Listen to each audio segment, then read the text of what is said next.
Hi, Duffy with the Gorge Fly Shop here. What I'd like to go over today is how to make a basic riffle hitch to use with your dry flies when you're skating these flies for steelhead.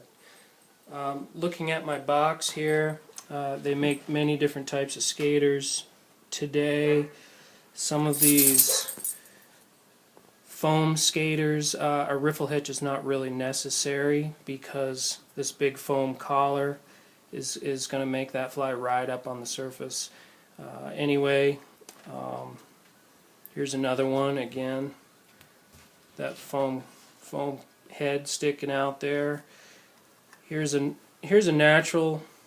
I think this is tied with moose. Here's another one that rides really well, typically because of this big collar.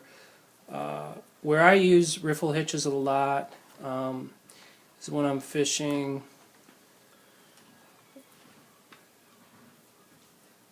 these older, more traditional muddler patterns.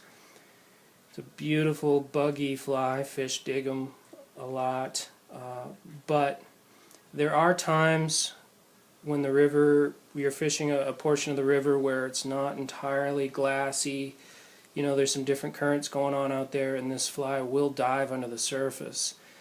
You know, skaters are really effective. What they're meant to do is to ride up on the surface and throw a little wake.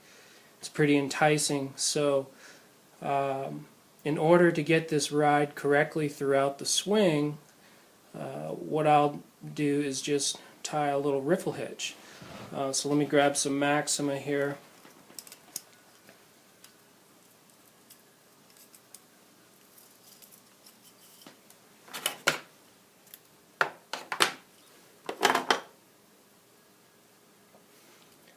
Now what I do to start is I just use a regular improved clinch knot.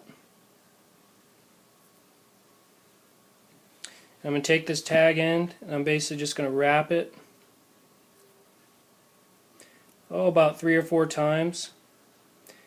Then I'm going to come up through the initial loop that I just made. I'm going to bend it over, pass it through this big loop here. I'm going to grab it with my teeth, cinch it up.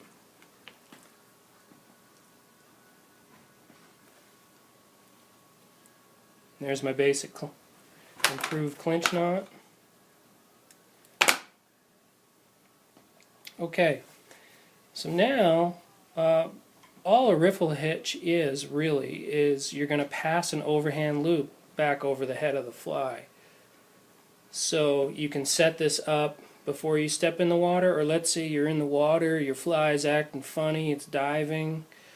Just bring it in, and you're basically going to take your tippet material and you're going to make an overhand loop in the line, just like that.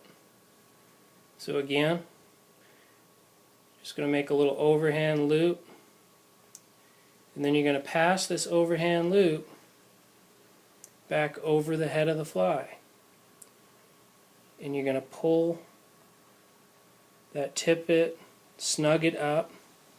And I like to come, especially for these mothers, I like to come all the way back to where the short hair around the head meets the longer hair making up the body. So I'll cinch that up here. Now I'm going to want the line to pull off the bottom of the fly.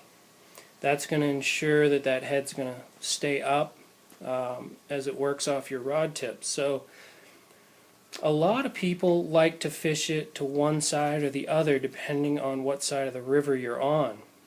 So let's say I'm fishing the river left side, so looking downstream on the left side.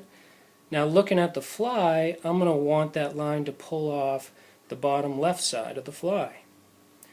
So just going to work that line over a little bit. So I'm going to snug it up nice and tight so that it pulls off the bottom left side of the fly.